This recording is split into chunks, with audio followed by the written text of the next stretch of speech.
Assalamualaikum warahmatullahi wabarakatuh. Bismillah, alhamdulillah, assalatu wassalamu ala rasulillah Sayyidina wa maulana Muhammad ibn Abdillah la nabiyya ba'dahu wa ala alihi wa man tabi'ah minad dunya ilal qiyamah. La haula wa la quwata illa billah ma ba'du. Lillahi ta'ala al-fatihah. A'udzu billahi minasyaitonir rajim. Bismillahirrahmanirrahim. Alhamdulillahi rabbil alamin. Arrahmanir rahim. Maliki yaumiddin. Iyyaka na'budu wa iyyaka nasta'in. Ihdinas siratal mustaqim. Siratal ladzina an'amta 'alaihim ghairil maghdubi 'alaihim waladdallin. Amin. Hadirin ma'asyiral muslimin hafidhakumullah. Malam ini kami akan membacakan penjelasan tentang perbedaan pandangan antara ghafil dan akil. Sebelum saya menjelaskan makna ghafil dan akil, terlebih dahulu saya jelaskan dari segi kalimatnya. Kalimat ghafil dan akil itu dalam ilmu shorof keduanya sama-sama dalam bentuk isim fa'il. Fi'il madinya kata kerja masa lampau, yaitu yang satu bunyinya ghafala, yang satu bunyinya akola. Nah, ketika kedua kata ini belum dikasih harokat dan belum dikasih titik, itu bentuknya sama, Pak. Ya, bentuknya sama. Ketika belum dikasih harokat dan belum dikasih titik, jadi bisa dibaca ghafala, bisa juga dibaca akola. Begitu dikasih dua titik, artinya masing-masing dikasih dua titik, tapi tempatnya beda, maka bunyinya jadi beda. Contohnya, untuk kalimat yang pertama itu ada dua titik yang dipasang, yang satu dipasang pada huruf pertama sehingga berbunyi go, terus titik yang kedua ya dipasang pada huruf yang kedua, satu titik sehingga berbunyi fa, sehingga go fa la. Kemudian kalimat yang kedua sama-sama dikasih dua titik, tapi tidak diletakkan pada dua huruf, hanya diletakkan pada satu huruf yang kedua, sehingga bunyinya jadi akola. Nah, itu dari segi kalimatnya. Kemudian dari segi arti, ghafil itu maknanya adalah lalai. Harusnya lawan katanya itu adalah dzakir, orang yang ingat. Harusnya begitu. Tetapi Syekh Ibnu Athaillah tidak memasang kalimat dzakir, tapi justru menggunakan kalimat akil. Akil itu maknanya orang yang berakal. Sehingga yang pertama itu orang lalai, yang kedua orang yang berakal. Ini sebenarnya bukan lawan katanya sebenarnya itu. Karena harusnya kalau akil, orang yang berakal, itu kan lawan katanya orang yang tidak berakal. Cuma kalau kemudian mencari kalimat yang artinya orang yang tidak berakal, itu barangkali memang terlalu kasar. Ya. Karena kalau yang satu disebut orang yang berakal, kemudian yang satu tidak berakal, padahal orang yang tidak berakal itu orang bagaimana? Ya pasti orang yang GILA kan ya. Atau akalnya tidak berfungsi. Nah, maka Syekh Ibnu Athaillah tidak membuat lawan kata dari akil dengan ghairu akil, tapi memilih kalimat ghafil. Jadi orang yang lalai. Sebenarnya dia berakal tapi lalai, gitu aja. Ini sebenarnya untuk memperhalus kata. Kemudian dari segi makna, ya, ghafil itu artinya orang yang lalai, akil artinya orang yang berakal. Itu ya, kuncinya pada kalimat apa yang akan dia lakukan. Berarti merasa bisa melakukan. Sementara wal aqilu yang duru madza yaf'alullahu bihi. Sementara orang yang berakal, ya, itu dia akan memandang apa yang Allah perlakukan kepadaku. Ya. Jadi yang satu memandang apa yang akan saya lakukan, yang kedua memandang apa yang Allah lakukan kepadaku. Itu beda, ya. Perbedaannya di situ. Yang satu merasa bisa melakukan, yang satu tidak merasa bisa melakukan, tapi merasa dilakukan oleh Allah, dibisahkan oleh Allah. Penjelasannya bagaimana? Berikut ini. Al-ghafilu huwal jahilu billah. Yang dimaksud dengan orang yang lalai itu adalah orang yang tidak tahu akan kebijaksanaan Allah, tidak paham dengan qada qadarnya Allah. Walau kasura dzikruhu bilisan, walaupun lesannya sudah banyak menyebut-nyebut nama Allah, ya. Jadi kalau kita lesannya sudah rajin berzikir, nyebut-nyebut asma Allah, mengulang-ulang kalimat thayyibah, tetapi kita tidak paham, tidak tahu kebijaksanaan Allah, maka kita masih dianggap orang yang lalai. Orang yang lalai. Walaupun dia sudah zikir, tapi yang zikir baru lesannya saja, hatinya belum berzikir. Wal aqilu, sedangkan orang yang berakal, wal arifu billah, mereka adalah orang yang telah mengenal kebijaksanaan Allah, sudah mengenal dan menyadari akan qada qadarnya Allah, bahwa semua yang terjadi itu berdasarkan programnya Allah. Nah, walau qala lahu dzikrul lisan, walaupun orang yang kedua ini zikir lesannya cuma sedikit, ya, zikir lesannya cuma sedikit, tapi hatinya sadar, hatinya paham bahwa semua yang akan dihadapi itu berdasarkan keputusannya Allah, berdasarkan qada qadarnya Allah, sehingga dia tidak menganggap dirinya bisa, tapi dibisahkan. Maka dia tidak memandang saya akan melakukan apa, tapi hari ini apa ya yang Allah lakukan kepadaku. Dia akan begitu mengatakannya. Dan ini nanti dampaknya itu sangat penting sekali untuk kita amalkan, supaya nanti kita ini akan menjadi orang yang tidak gampang marah, kecewa, apalagi stres.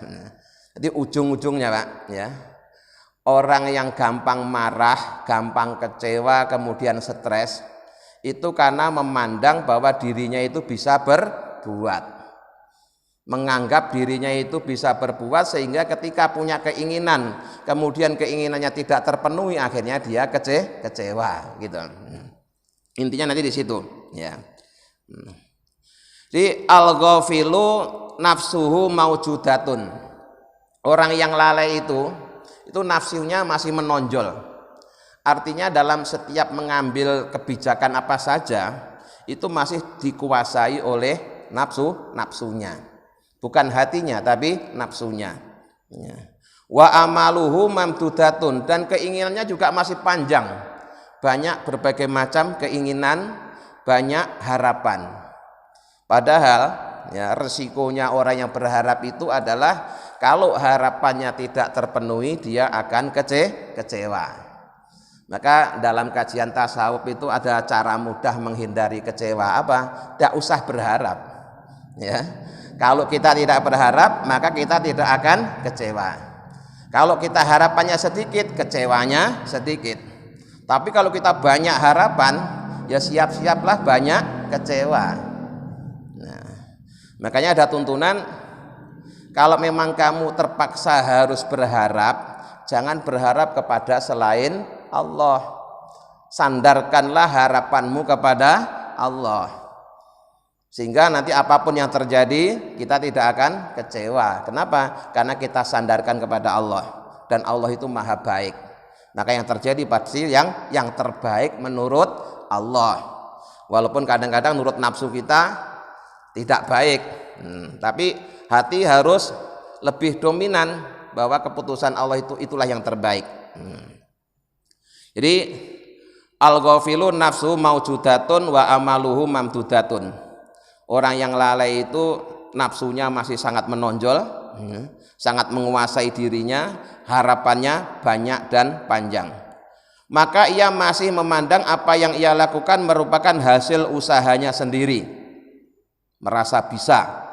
Sehingga ketika keinginannya tidak berhasil, padahal dia telah berusaha secara maksimal, maka dia akan marah, kecewa, kemudian stres. Ya, misalkan dia punya keinginan, terus dia sudah merencanakan segala upaya untuk meraih keinginan.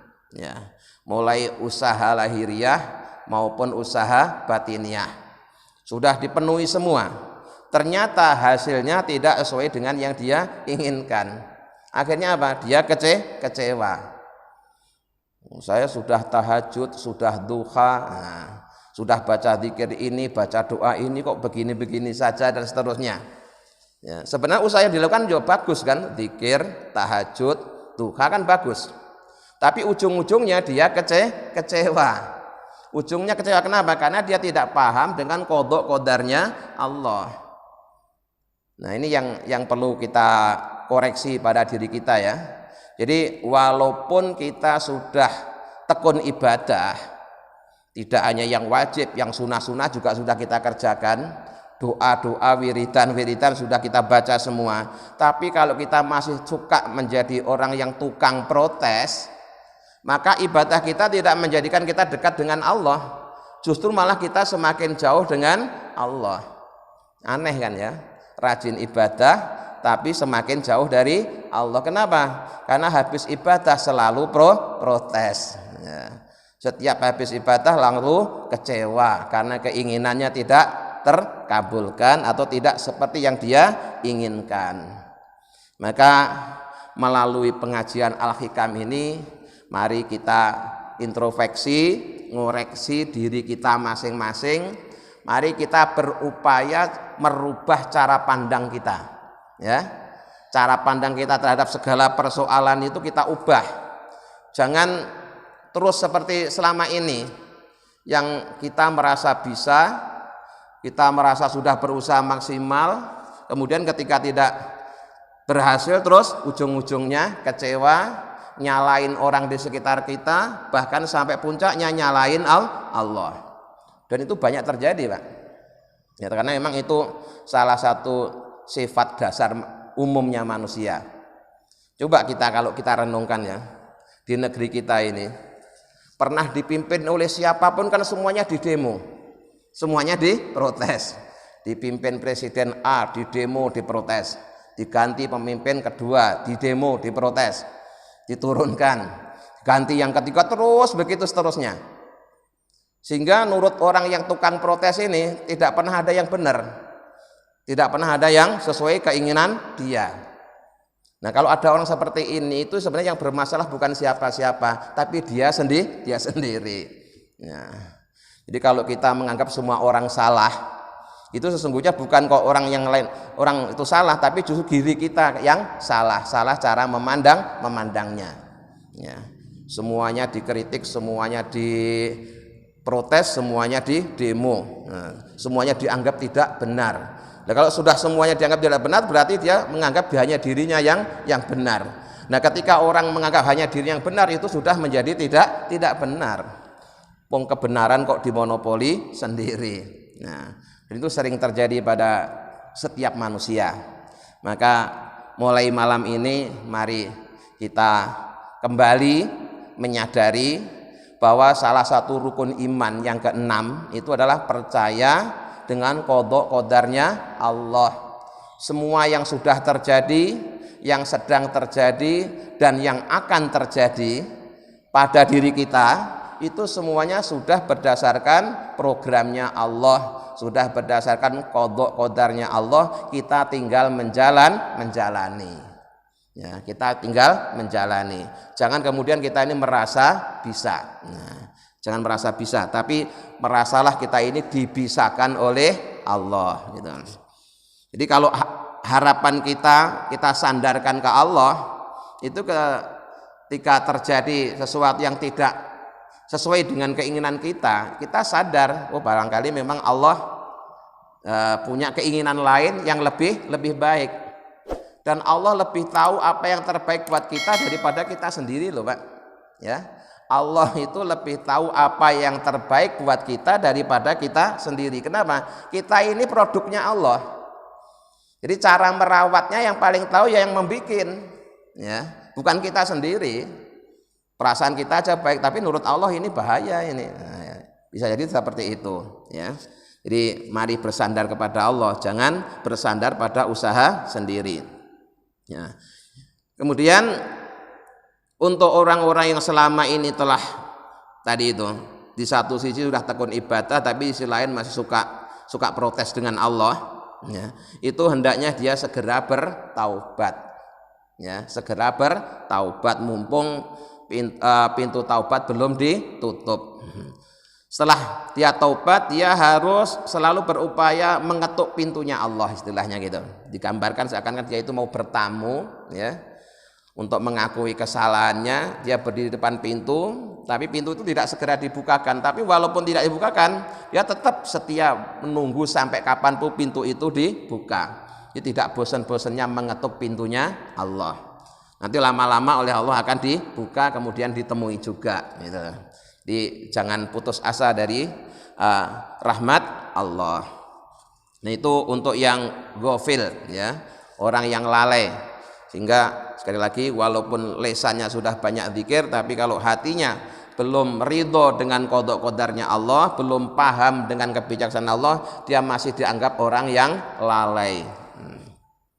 Tidak dianggap orang yang tidak berakal. Harusnya itu kalau mau kasar-kasaran itu nyebutnya dia termasuk orang yang tidak berakal. Tapi kalau disebut tidak berakal kan terlalu kasar, ya. Saya beralhamdulillah tidak memakai kalimat itu, tapi memakai kalimat orang yang sedang lalai, gitu aja. Jadi ini cara pandang yang cukup sopan. Jadi kalau melihat orang keliru, salah itu, oh mungkin dia sedang lalai, gitu aja. Ya, mungkin dia sedang lalai. Itu kan bagus kan ya. Jadi husnudzon, ya, husnudzon. Pak Anu itu kok anu, wah mungkin dia sedang lalai, mungkin dia sedang khilaf. Itu kan enak. Nah, coba kalau kita dari hati kita sudah benci sama orang itu, wah pasti kan langsung yang keluar bukan begitu, ya. Nah, yang keluar bukan mungkin dia sedang lalai, tapi langsung mencaci maki. Sekarang kebalikannya, wa amal akilu, adapun orang yang berakal, wa huwa al arifu, mereka itu adalah orang yang telah mengenal Allah, tahu betul kebijaksanaan Allah, yakin akan maha baiknya Allah, semua yang terjadi atas kehendak Allah berdasarkan qada qadarnya Allah. Faqat tahaqqaqat fi qalbi azamatu rabbih, dalam hatinya selalu memandang keagungan Tuhannya. Wan jama'a ilaihi bi kulliyati qalbihi, dan dia menghadap Allah itu sepenuh hati. Ya. Dia menyerahkan segala urusannya kepada Allah itu sepenuh hati. Istilahnya itu benar-benar tawakal, ya, menyerahkan segala urusannya kepada Allah sepenuh hati. Menyerahkannya itu sepenuhnya. Kita kadang-kadang menyerahkannya itu belum sepenuhnya karena kurang yakin dengan yang diserahi. Nah, ini kalau saya serahkan semua kepada Allah, Allah nanti bisa beresin apa enggak ya? Kita kadang-kadang masih suka begitu, ya. Kita bilangnya pasrah tapi belum sepenuhnya, ya. Pasrahnya itu belum sepenuh hati, ya. Ya. Nah, berarti dia belum paham, ya, atau belum meyakini akan maha baiknya Allah sehingga dia menyerahkannya tidak sepenuh hati. Nah ini kalau yang akil ini benar-benar segala urusannya sepenuhnya diserahkan kepada Allah. Fa asraqat, maka mencorong atau bercahaya dengan terang fi qalbihi, dalam hatinya apa? Sumusul irfani, pengenalan-pengenalan yang diserupakan dengan matahari. Jadi mata hatinya itu sangat bercahaya, dapat nurullah sampai sinarnya itu seterang matahari. Kemudian watuwiya min nadhari wujudul akwani, karena mata hatinya sudah disinari oleh nurullah yang terangnya bagaikan sinar matahari, akhirnya pandangan matanya menjadi tidak bisa ngelihat selain Allah. seakan-akan selain Allah itu menjadi tidak ada, ya, sudah terlipat, watuya dan telah terlipat minadori dari pandangannya apa wujudul akwani, adanya alam semesta. Karena yang tampak semuanya itu adalah Allah, yang wujud Allah, ya, yang merawat Allah, yang meniadakan Allah, dan semuanya sudah yang tampak cuma Allah saja. Selain Allah sudah hilang. Falaisa lahu min nafsi abarun, maka bagi dia sudah tidak ada kabar, sudah tidak bisa diceritakan lagi. Ya. Memang tidak ada, yang bisa diceritakan itu kalau menganggap ada, ini sudah nggak ada. Yang ada cuma Allah. Istilahnya dirinya sudah fana, dirinya sudah hilang, dan lebur. Yang ada hanya Allah. Wala ma'a ghairillahi, dan tidak bersama selain Allah apa kororun ketetapan. Yang tetap hanya Allah, selain Allah sudah tidak tetap, ada aja tidak. Kemudian orang yang akil itu tasarrufuhu billah, aktivitasnya terjadi berdasarkan pertolongan Allah. Wa minallah, dari Allah, wa ilallah, dan kembali lagi ke Allah. Jadi kuncinya 3 itu, billah, minallah, ilallah. Ya. Kita ini bisa beraktivitas karena ditolong oleh Allah. Berarti aktivitas kita ini berasal dari Allah. Terus untuk siapa? Ya untuk Allah juga. Contoh konkretnya begini Pak ya. Misalnya Bapak sholat. Bapak bisa sholat itu bukan karena kekuatan Bapak sendiri. Tetapi Bapak bisa sholat itu karena ditolong oleh Allah sehingga Bapak bisa mengerjakan sholat. Buktinya apa? Pertama, orang itu tidak bisa sholat kalau dia tidak hidup. Ya, kalau udah mati tidak bisa sholat. Kalau hidup dia masih bisa sholat. Yang membuat kita hidup itu siapa? Jawabannya Allah juga. Sudah hidup, apakah pasti bisa sholat? Belum tentu. Dia masih perlu ilmunya sholat. Nah, ilmunya sholat yang ngasih siapa? Allah juga. Nah, setelah hidup punya ilmunya sholat, perlu kekuatan untuk mengerjakan sholat itu. Terus kekuatan itu yang ngasih kekuatan kita untuk sholat siapa? Allah juga. Ya, Allah juga. Terus sudah ada hidup, ada ilmu, ada kekuatan, harus ada kemauan. Ya, karena banyak kan orang dia hidup, punya ilmunya sholat, punya kekuatan, tapi dia kenyataannya nggak mau sholat. Nah, dia perlu satu lagi apa? Yang menggerakkan hatinya untuk mau sholat. Ya, yang menggerakkan hati untuk mau sholat itu siapa? Allah juga. Tuh, kalau gitu semuanya terjadi billah, berkat pertolongan Allah. Semua kehidupan, ilmu, kekuatan, kemauan datangnya minallah. Maka semuanya itu harus dikembalikan lagi ke Allah, ilallah. Ya sholatnya karena Allah, sholatnya untuk Allah. Nah, faqad faniya, maka sungguh orang itu telah fana dan lebur. An nafsi, dari dirinya sendiri. Jadi sampai sampai dia menganggap dirinya itu tidak ada. Wa baqiya bi rabbihi, ya, dan dia menjadi ada sebab diadakan oleh Allah. Jadi yang ada dengan sebenarnya itu cuma Allah. Selain Allah itu cuma seakan-akan ada, karena kita tidak bisa ada sendiri. Ya, kita ada ini karena diadakan oleh Allah kan ya. Kita tidak bisa menentukan kapan kita harus ada. Terus di mana kita ada, terus sampai kapan kita ada, kita nggak bisa Pak menentukan diri kita sendiri. Ya, coba Bapak ditanya, Bapak kok dulu lahir di Indonesia ini, apakah Bapak yang menentukan atau Allah? Allah. Terus kita lahir dari orang tua siapa? Apa Bapak bisa memilih? Nggak bisa. Yang milih juga Allah.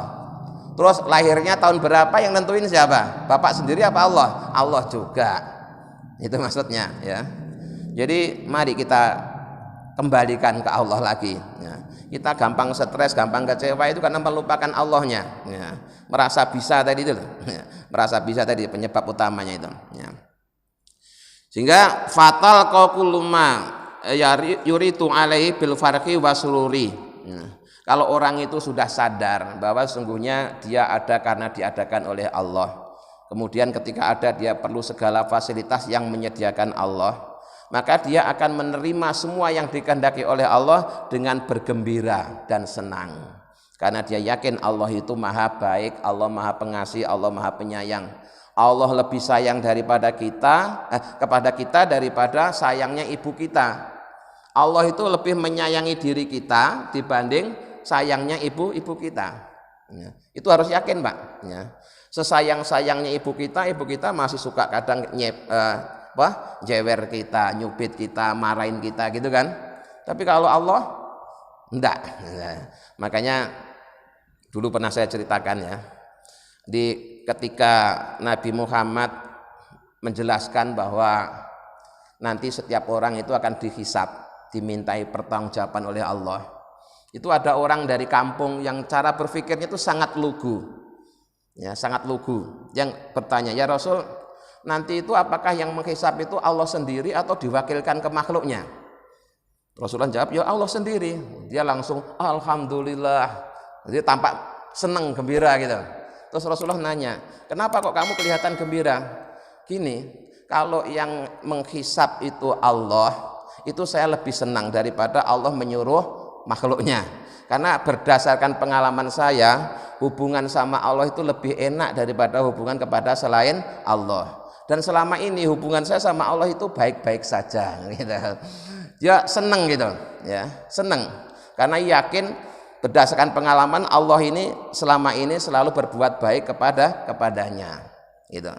Jadi husnudzonnya kepada Allah luar biasa. Maka orang yang seperti ini ketika menghadapi segala persoalan, dia akan menghadapinya dengan senyum, dengan senang, gembira. Nah, maka kita jadi orang Islam itu harus banyak senangnya, Pak. Jangan banyak susah. Karena kalau orang susah itu nanti khawatirkan ujung-ujungnya dia tidak ridho dengan keputusan Allah. Iya. Orang yang banyak susahnya, sedihnya, itu dikhawatirkan nanti sedih dan susahnya ini kebablasan sampai kemudian tidak ridho dengan keputusan Allah. Kalau sudah tidak ridho dengan keputusan Allah, diusir, Pak, kita dari bawah langitnya Allah, suruh nyari Tuhan lain selain Allah. Mau kemana kita? Ya, maka kita harus upayakan beragama itu gembira, senang, ibadah itu enak, nyaman. Ya, nggak usah ditakut-takuti lah. Ya, jadi harus kita ciptakan bergembira ya, ketika ditakdirkan oleh Allah menjadi hambanya yang beribadah. Harus senang, ibadah dilakukan dengan senang. Qala Sayyiduna Umar bin Abdul Aziz radhiyallahu anhu, ada salah seorang tokoh terkenal yaitu Umar bin Abdul Aziz. Umar bin Abdul Aziz ini sebenarnya dia hidup pada masa tabi'in ya. Jaraknya dengan khalifah yang 4 itu tuh jauh sebenarnya. Tapi karena saking solehnya, itu sampai para ulama memposisikan kesolehan Umar bin Abdul Aziz ini tingkatan yang kelima dibanding dengan Abu Bakar, Umar, Utsman, Ali. Setelah Ali terus Umar bin Abdul Aziz. Nah, kisah itu loh, Pak, kisah yang sangat terkenal ketika dia sedang bekerja di kantor. Kemudian anaknya datang, terus anaknya ditanya, "Ini urusan keluarga apa urusan kantor?" Anaknya bilang urusan keluarga. Itu begitu anaknya mau masuk ke kamarnya itu lampunya langsung dimatiin. Alasannya apa? Ini lampu yang biayai pemerintah, yang membiayai negara. Sementara kamu ke sini urusan keluarga, maka urusan keluarga tidak boleh menggunakan fasilitas pemerintah. Itu saking hati-hatinya Umar bin Abdul Aziz. Ya. Sekarang nyari orang seperti itu sudah langka, sudah langka. Ya. Maka dulu Pak Kiai saya itu kalau diundang bupati pakai mobil kantor tidak mau, ya nggak mau. Ya, saya bukan pegawai kabupaten, jangan pakai kantor mobil kabupaten. Saya pakai mobil saya sendiri aja. Jadi yang jemput suruh bawa mobil sendiri, Pak Yai saya bawa mobil sendiri. Alasannya kenapa nggak mau naik mobil kantor? Saya bukan orang kantor, saya bukan pegawai kabupaten gitu. Ya, ingin meneladani ini Umar bin Abdul Aziz ini saking hatinya seperti itu. Nah, Umar bin Abdul Aziz ini juga menceritakan begini, asbahtu wa mali sururun illa muwaqi'ul qadari. Setiap memasuki waktu pagi tidak ada yang menggembirakanku kecuali jika aku bisa mencocokkan diriku dengan qadarnya Allah, ridho dengan qada qadarnya Allah.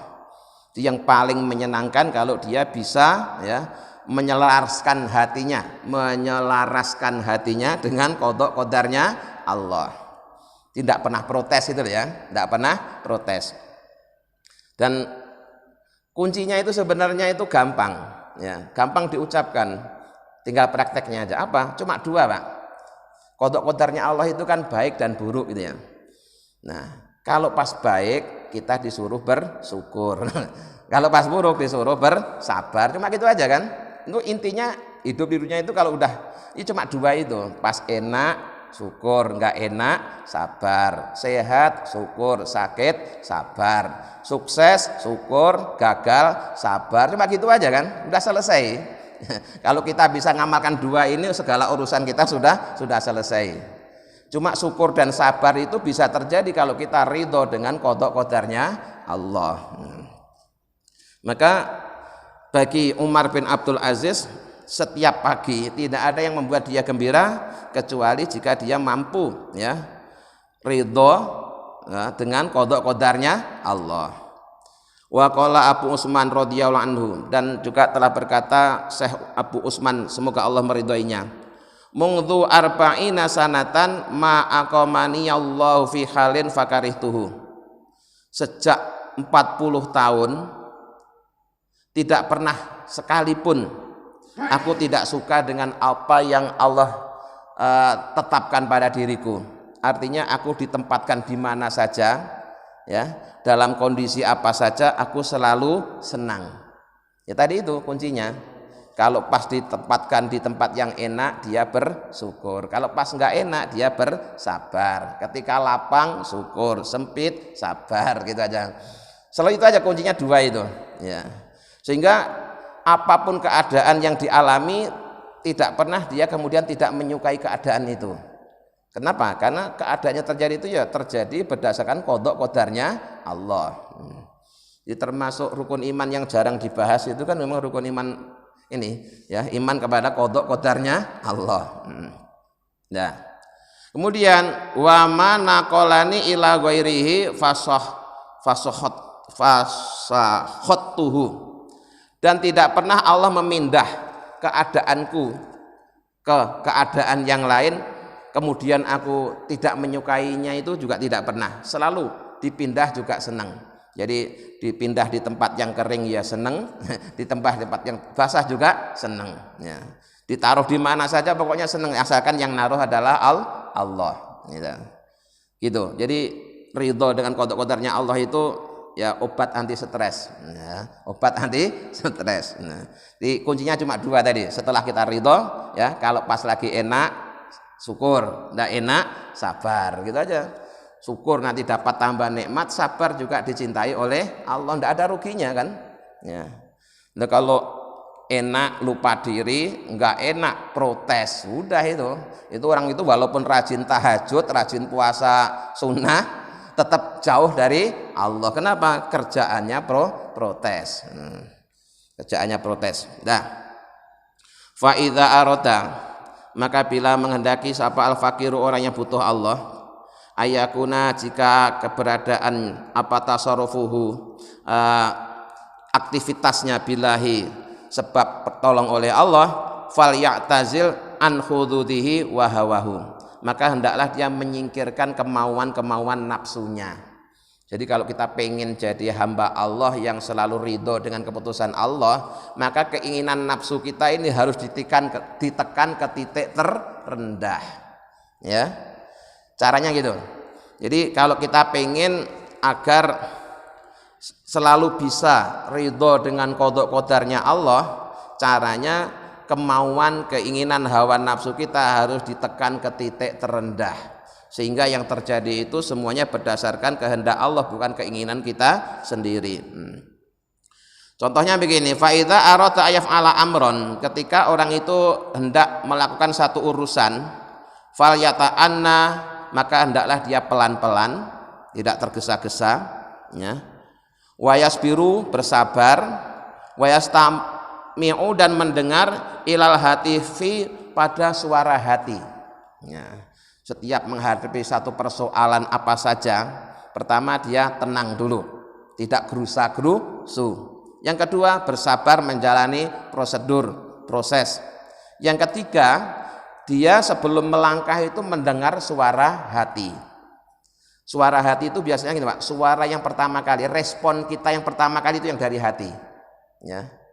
Jadi gini, setiap kita menghadapi satu persoalan, kemudian respon kita yang spontan itu loh, yang dari hati itu yang spontan itu. Ya. Nanti kalau yang sudah kedua dan seterusnya itu bisa jadi itu dari akal atau dari nafsu, dari macam-macam. Tapi sebenarnya yang muncul pertama kali itulah yang dari suara hati, ilham dari Allah.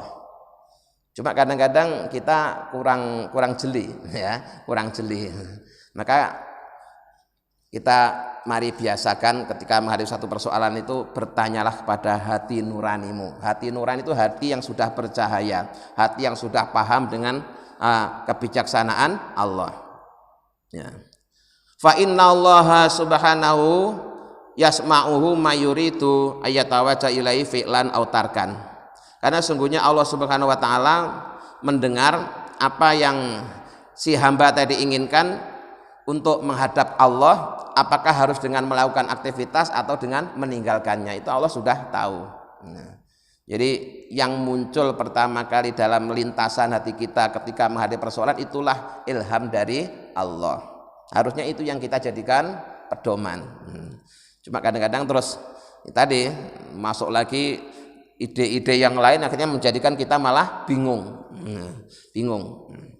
Akhirnya yang ilham dari Allah malah kita kesampingkan.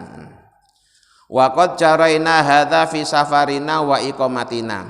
Kata sang penulis kitab ini, dan yang demikian ini sudah saya praktekkan berulang-ulang, baik ketika saya sedang bepergian maupun sedang di rumah. Jadi setiap menghadapi persoalan apa saja, kuncinya itu tadi, ya. Tenang, sabar, kemudian mendengarkan suara hati. Fakunna la natasarrafu illa biidzni khosin. Kami tidak pernah beraktivitas kecuali berdasarkan izin dari Allah. Ya. Walhamdulillah, dan akhirnya hasilnya adalah alhamdulillah. Ya, alhamdulillah. Wa sahibul i'tina'i kullihi hakadza ma'ata'ani. Di orang yang sudah mengenal Allah itu dalam menghadapi segala persoalan seperti ini. Kuncinya pelan-pelan, ya, tidak gerusa-gerusu, mendengar suara hati. Fa inna ta'aniya minallah, karena pelan-pelan, bukan lelet ya, tapi pelan-pelan. Pelan-pelan dengan lelet itu beda. Itu sesungguhnya adalah merupakan bimbingan Allah. Ya. Di pelan-pelan, tenang dan pelan-pelan dalam menghadapi segala persoalan itu, ketenangan itu berasal dari Allah. Wal ajalatu, sedangkan buru-buru, gerusa-gerusu itu minasyaitoni, dari setan. Ya. Dan nanti ada, ya, 5 aktivitas yang kita disunahkan untuk melakukan secara segera. Itu sering saya sampaikan dalam khutbah, ya.